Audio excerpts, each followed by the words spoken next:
Assalamualaikum warahmatullahi wabarakatuh. Waalaikumsalam warahmatullahi wabarakatuh. Bagaimana kabarnya Anda semua pada pagi hari ini? Alhamdulillah baik, Bu. Ibu harapkan kalian semua menerapkan protokol kesehatan dengan 3M, yaitu mencuci tangan, menjaga jarak, dan memakai masker, agar kita terhindar dari virus corona, dan kita doakan agar virus corona cepat hilang, sehingga kita dapat belajar tatap muka lagi. Amin. Amin, Bu. Baiklah, sebelum kita memulai pembelajaran pada pagi hari ini, sebaiknya kita berdoa terlebih dahulu kepada Nur Mutiara untuk memimpin doa pada pagi hari ini. Baiklah, sebelum kita memulai pelajaran pada pagi hari ini, alangkah baiknya kita berdoa menurut agama dan kepercayaan kita.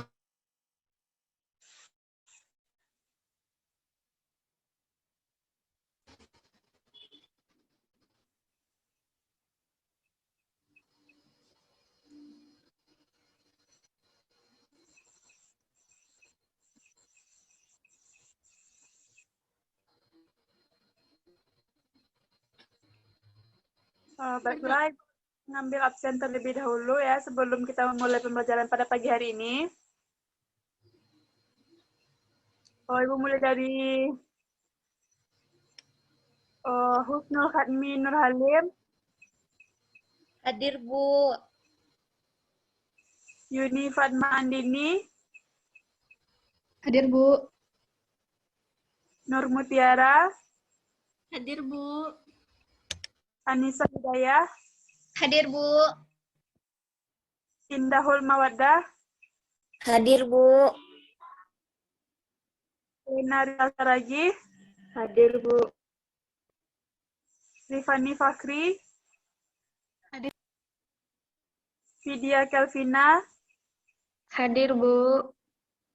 Wilda Meriza. Hadir, Bu.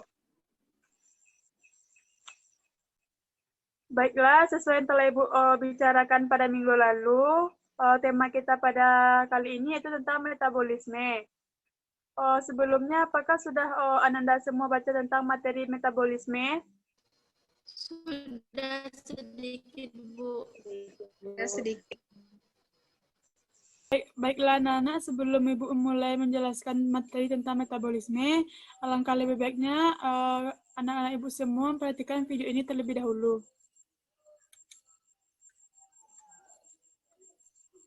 Baik, Bu.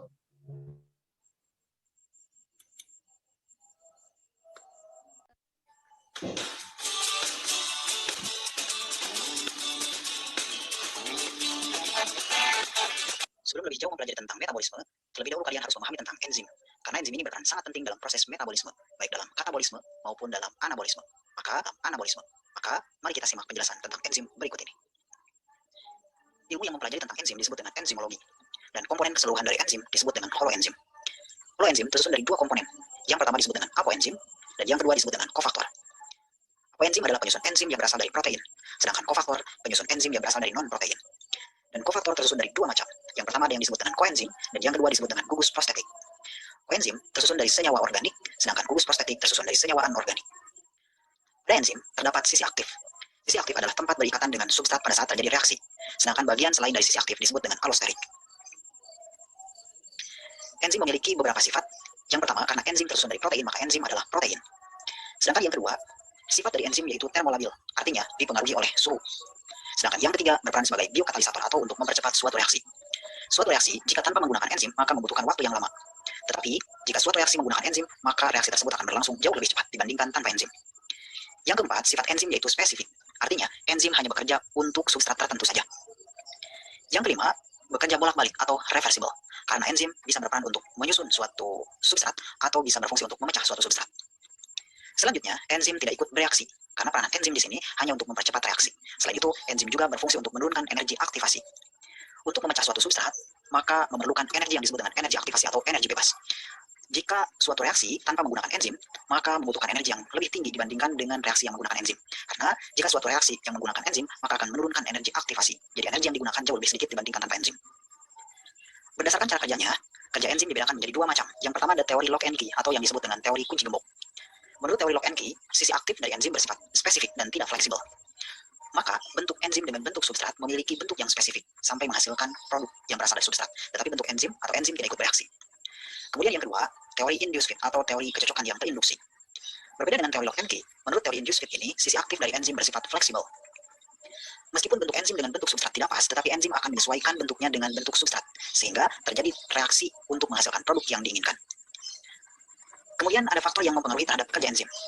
Faktor-faktor yang mempengaruhi terhadap kerja enzim dibedakan menjadi beberapa macam. Yang pertama yaitu suhu. Karena tadi di awal sudah disebutkan bahwa enzim bersifat termolabil. Untuk manusia, suhu optimum untuk kerja enzim di kisaran 35 sampai 40 derajat Celcius. Meskipun pada bakteri tertentu ada yang mampu mencapai 70 derajat Celcius untuk suhu optimumnya. Selain suhu ada pH atau derajat keasaman. Enzim hanya bekerja pada derajat keasaman tertentu, tergantung jenis enzimnya. Karena umumnya enzim bekerja pada pH antara 6 sampai 8. Tetapi ada juga enzim yang bekerja dalam kondisi asam. Seperti enzim-enzim yang ditemukan di lambung, ada pepsin dan juga renin. Kemudian ada juga enzim yang efektif hanya dalam kondisi basah. Contohnya enzim-enzim yang ditemukan pada usus 12 jari, seperti tripsin dan juga amilase. Maka enzim yang efektif dalam kondisi asam tidak bisa bekerja dalam kondisi basah. Begitupun kalau enzim yang bekerja efektif dalam kondisi netral itu tidak bisa bekerja dalam kondisi asam maupun basah. Selain derajat keasaman atau pH, juga ada konsentrasi. Konsentrasi di sini kita bedakan menjadi dua macam. Yang pertama ada konsentrasi enzim dan yang kedua ada konsentrasi substrat. Semakin banyak enzim sedangkan substratnya sedikit, maka reaksi akan berjalan sangat cepat. Begitupun sebaliknya, jika substratnya banyak tetapi enzimnya sedikit, maka reaksi akan berjalan lambat. Yang terakhir yaitu inhibitor atau penghambat. Penghambat di sini kita bedakan menjadi tiga macam. Yang pertama ada yang disebut dengan inhibitor kompetitif.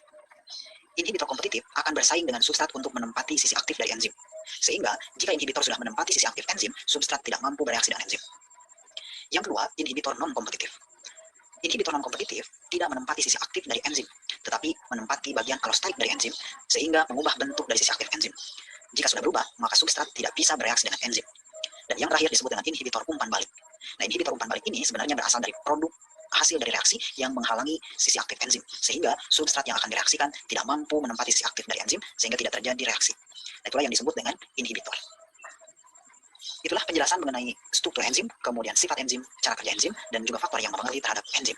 Selanjutnya, nanti kita akan bahas tentang metabolisme, baik yang katabolisme dan juga anabolisme. Dan pastikan kalian sudah subscribe channel ini. Baiklah, akan Ibu jelaskan tentang materi metabolisme. Makhluk multiseluler, baik manusia, hewan, maupun tumbuhan, tersusun atas jutaan sel. Tiap sel memiliki fungsi tertentu untuk kelangsungan hidup suatu organisme. Untuk menjalankan fungsinya, sel melakukan proses metabolisme. Baiklah, siapa yang tahu apa itu metabolisme? Saya, Bu. Kepada Yuni, silahkan. Metabolisme merupakan seluruh rangkaian reaksi kimia yang berlangsung dalam sel makhluk hidup.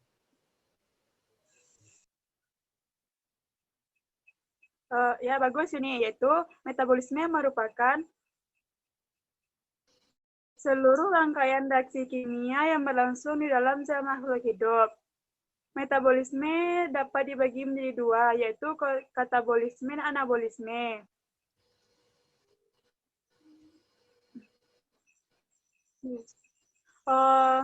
Yaitu anabolisme merupakan rangkaian reaksi kimia berupa proses penyusun zat kompleks dari zat yang lebih sederhana. Sedangkan katabolisme adalah proses penguraian senyawa untuk menghasilkan energi. Dalam proses metabolik melibatkan aktivitas katalis biologis yang disebut dengan melibatkan ATP. Siapa yang tahu itu apa enzim?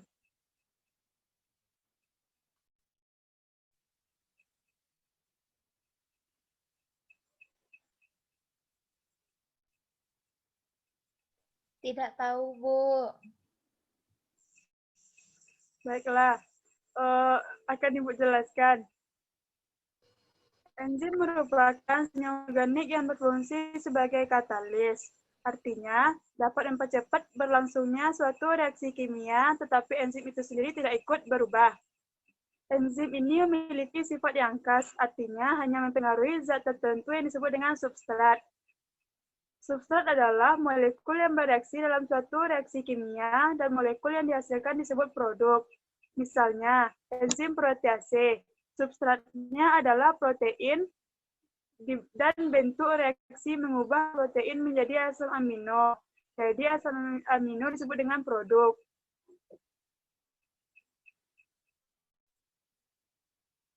Enzim disintesis dalam sel-sel hidup. Sebagian besar enzim bekerja di dalam sel sehingga disebut dengan enzim intraseluler. Sekarang siapa yang tahu apa saja contoh dari enzim intraseluler?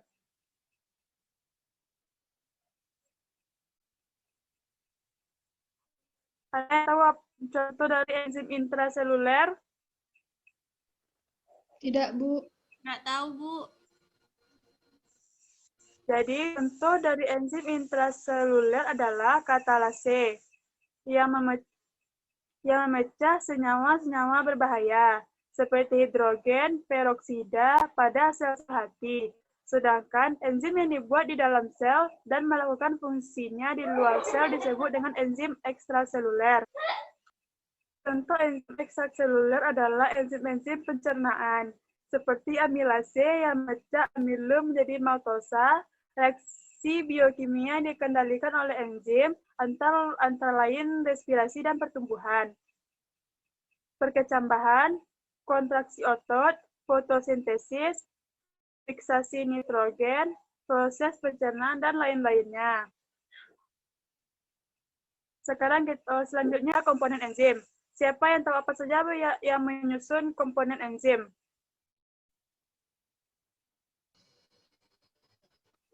Ada yang tahu apa saja yang menyusun dari komponen enzim?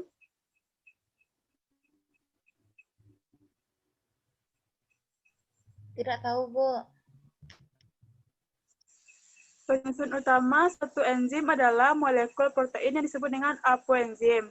Agar fungsi sebagaimana mestinya, enzim memerlukan komponen lain yang disebut dengan kofaktor. Kofaktor adalah komponen non-protein berupa ion atau molekul.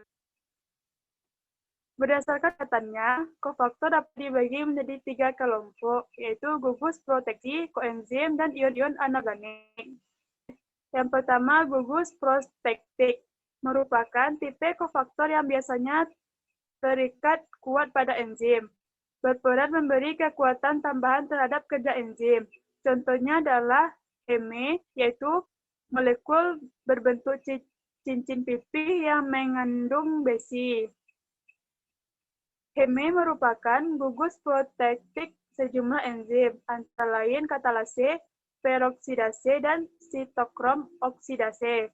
Yang kedua, koenzim, merupakan kofaktor yang terdiri atas molekul organik non-protein yang terikat renggang dengan enzim. Koenzim berfungsi untuk memindahkan gugus kimia atom atau elektron dari suatu enzim ke enzim lainnya. Yang ketiga, ion-ion anorganik, merupakan kofaktor yang terikat dengan enzim atau substrat kompleks sehingga fungsi enzim lebih efektif. Contohnya amilase. Dalam ludah akan bekerja lebih baik dengan adanya ion fluorida dan kalsium.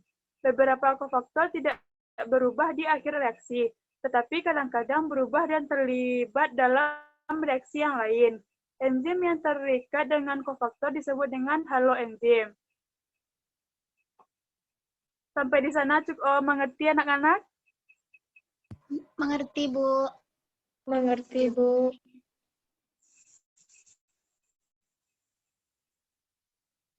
Selanjutnya kita masuk kepada materi tentang struktur enzim. Enzim secara keseluruhan disebut dengan haloenzim. Enzim tersusun dari 2 kelompok utama, yaitu komponen protein dan komponen non-protein. Komponen protein atau disebut dengan lain adalah apoenzim. Pada enzim sangat menentukan kerja enzim. Hal demikian dimungkinkan karena apoenzim merupakan tempat melekatnya substrat dan sekaligus tempat mereaksinya substrat. Bagian enzim tempat melekatnya substrat disebut dengan aktif enzim. Substrat merupakan bahan atau molekul yang dikatalis oleh suatu enzim. Substrat dapat berupa karbohidrat, protein, dan lemak. Selanjutnya, kita masuk ke materi tentang sifat-sifat enzim.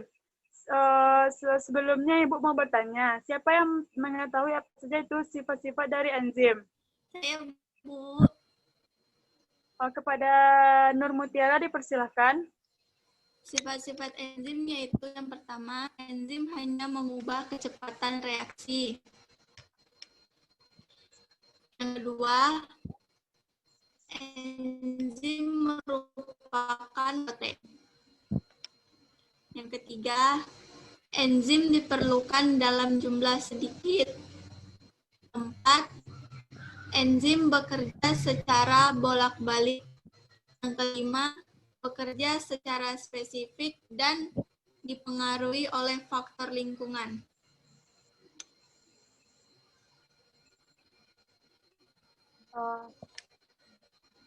Sudah, Tiara?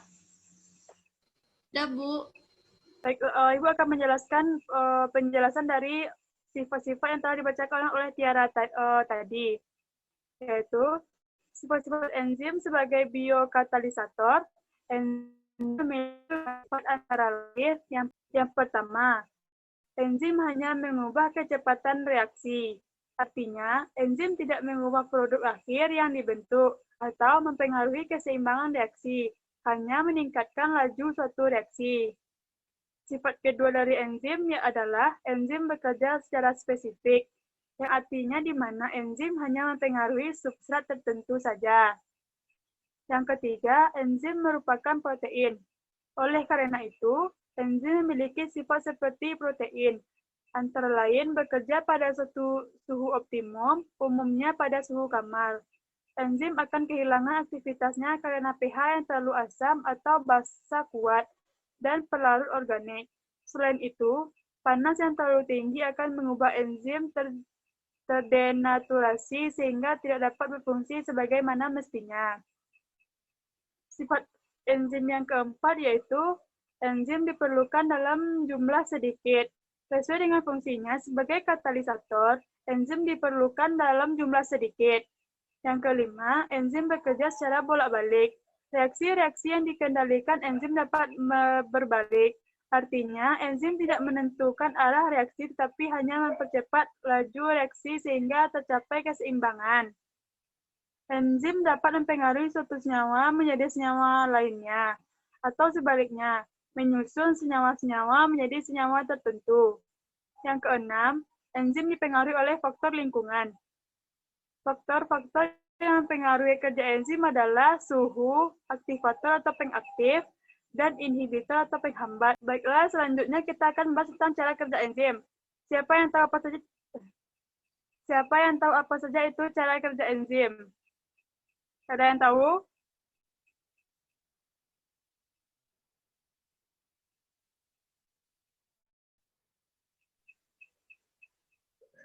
Ada yang tahu cara?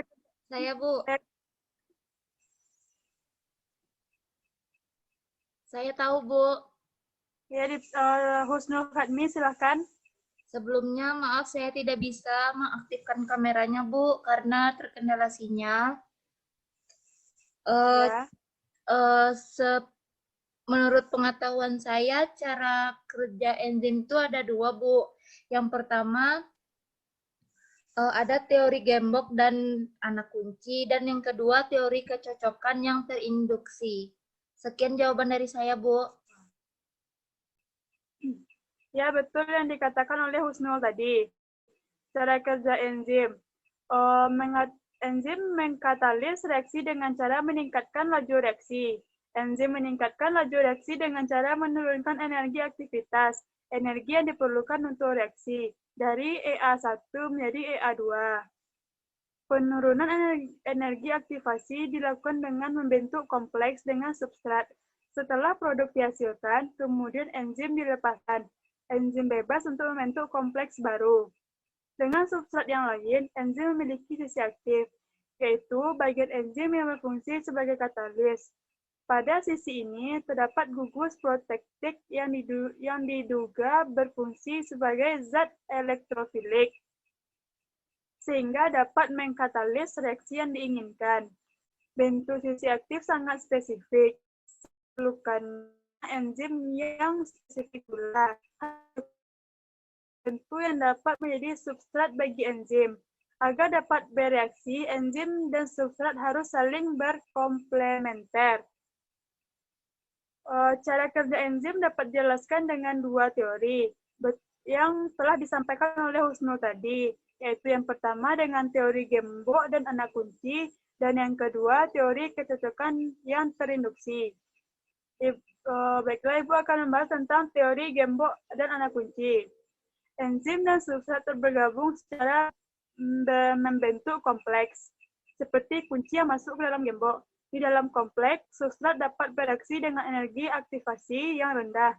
Setelah bereaksi, kompleks lepas dan melepaskan produk serta membebaskan enzim. Sedangkan teori kecocokan yang terinduksi, menurut teori kecocokan yang terinduksi, enzim merupakan bentuk yang fleksibel. Ketika substrat memasuki sisi aktif enzim, bentuk sisi aktif termodifikasi, melingkupi substrat seperti kompleks. Ketika produk sudah terlepas dari kompleks, enzim tidak aktif menjadi bentuk yang lepas, sehingga substrat yang lain kembali bereaksi dengan masuk ke faktor-faktor yang mempengaruhi aktivitas enzim. Siapa di sini yang mengerti itu faktor-faktor yang mempengaruhi aktivitas enzim?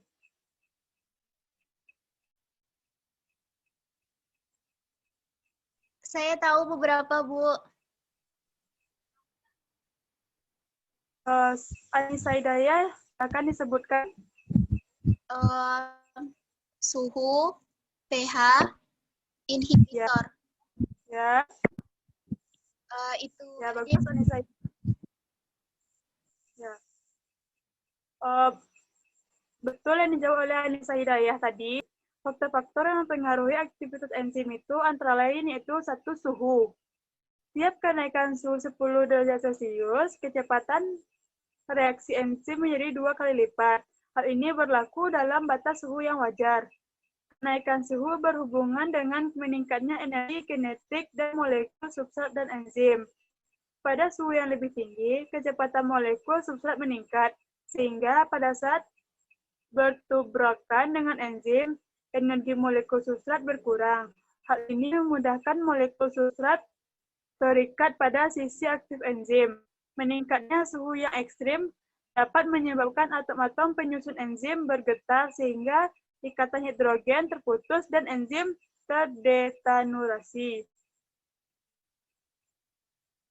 Siapa yang tahu apa itu ternaturasi? Ada yang tahu?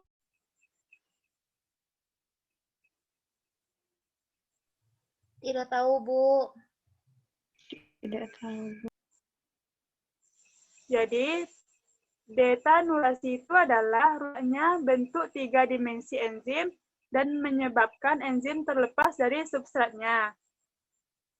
Hal yang menyebabkan aktivitas enzim menurun, detanurasi bersifat irreversibel, tidak dapat balik. Setiap enzim mempunyai suhu optimum. Sebagian besar enzim manusia mempunyai suhu optimum 30 derajat Celcius.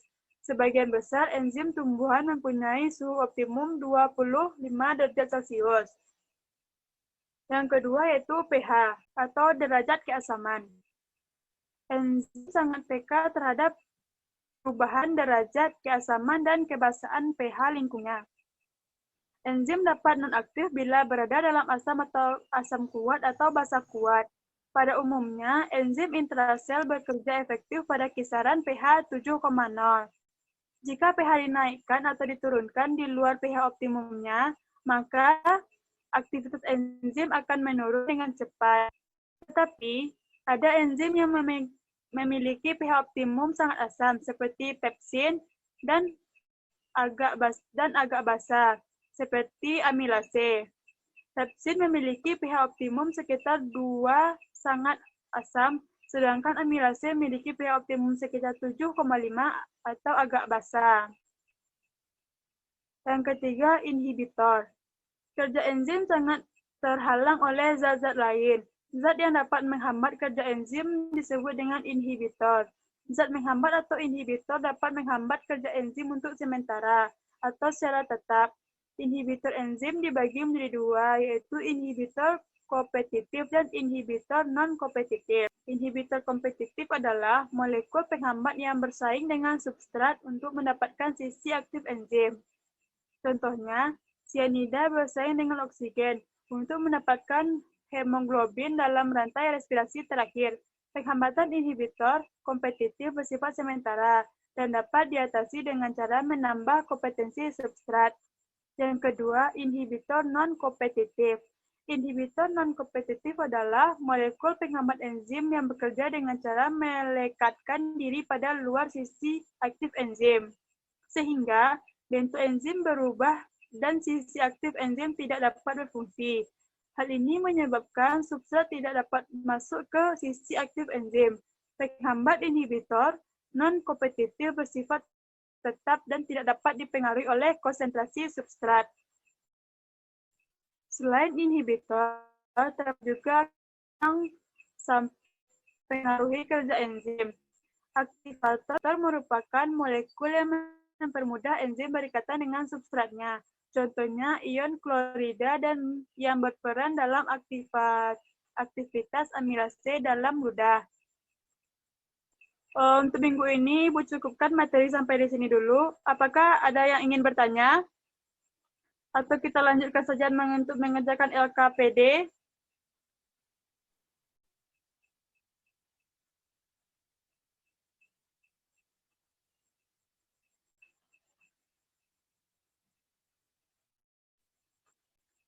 Bagaimana? Ada yang ingin bertanya? Lanjut LKPD aja, Bu. Tidak ada, Bu. Baiklah, sebelum kita mengerjakan LKPD, Ibu akan bagi kalian menjadi 3 kelompok.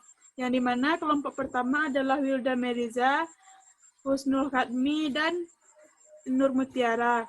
Kelompok kedua adalah Vidya Kelvina, Indahul Mawaddah, dan Yuni Fatma.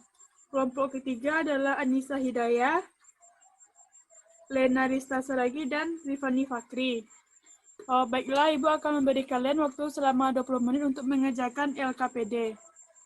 Karena waktu mengerjakan LKPD-nya sudah habis, maka masing-masing kelompok akan membacakan jawaban diskusi tentang LKPD-nya. Baiklah, jawaban pertama yang akan dibacakan oleh kelompok Wilda Meriza. Terima kasih, Bu. Apakah yang dimaksud dengan metabolisme? Nah, yang disebut dengan metabolisme ini berasal dari kata metabole yang artinya perubahan. Berubah di sini itu tuh berarti memiliki 2 pengertian. Yang pertama itu berubah menjadi kompleks yang disebut dengan anabolisme, asimilasi atau sintesis.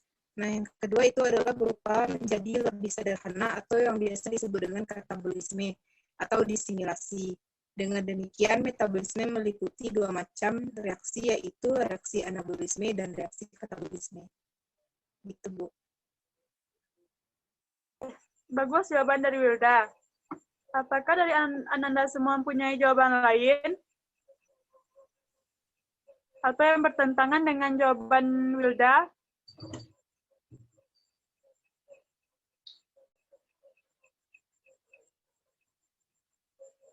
Sama semua?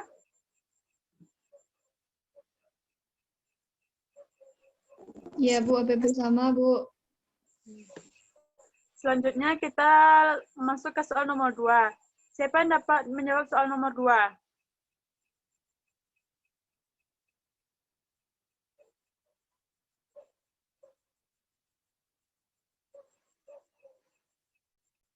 Kalau tidak ada yang mengajukan tangan, akan Ibu tunjuk orangnya. Ada yang bisa?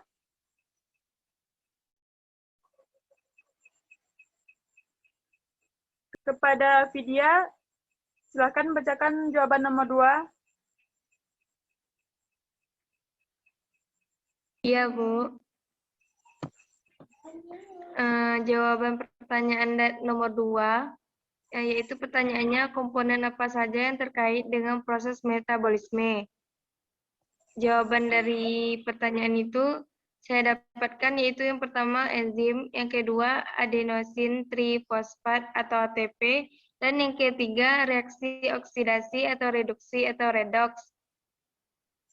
Yaitu enzim merupakan senyawa organik atau katalis protein yang dihasilkan oleh sel dan berperan sebagai katalisator yang dinamakan biokalisator. Yang selanjutnya ATP merupakan senyawa kimia berenergi tinggi tersusun dari ikatan adenin purin terikat pada gula yang mengandung 5 atom C. Selanjutnya redox yaitu reaksi metabolik yang terjadi dalam sel melibatkan reaksi oksidasi dan reaksi reduksi. Sekian dari saya, Bu. Ya, terima kasih, Vidya. Bagus, adakah jawaban yang beda dengan Vidya?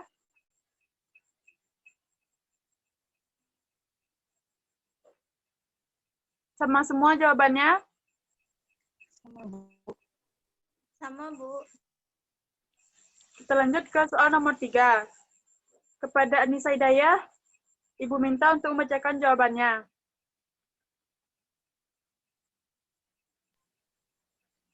Baik, Bu.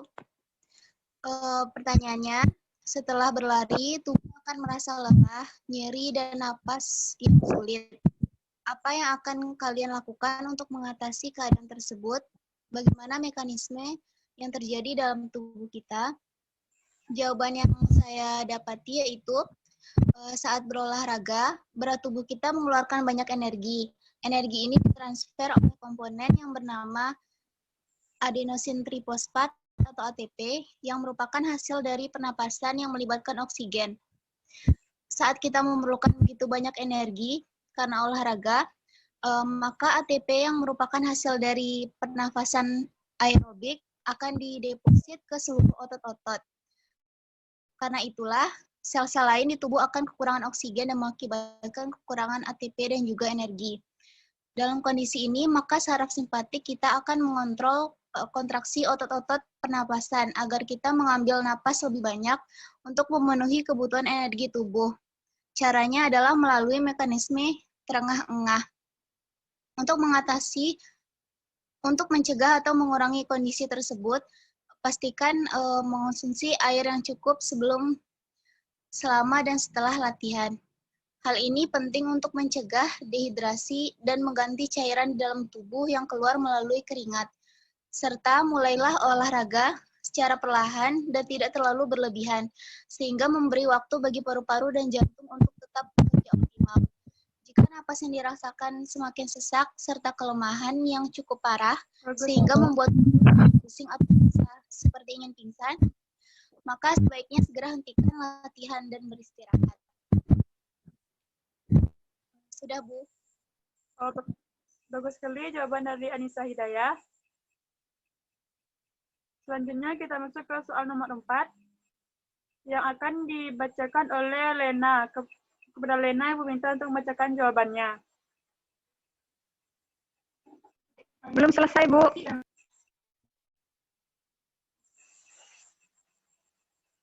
Belum selesai. Apakah Anda semua sudah menyelesaikan LKPD-nya sampai nomor 9? Belum semuanya, Bu. Semuanya, Bu. Baik, jika belum selesai, lanjutkan di rumah dan Ibu beri tugas tambahan yaitu membuat catatan tentang materi metabolisme dan besok dikumpul di meja Ibu di ruang guru. Bisa dipahami? Bisa, Bu.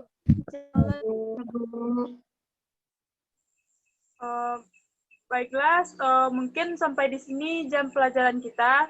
Berhubung waktu sudah istirahat sudah masuk, Ibu akhiri saja. Assalamualaikum warahmatullahi wabarakatuh. Waalaikumsalam warahmatullahi wabarakatuh. Warahmatullahi wabarakatuh.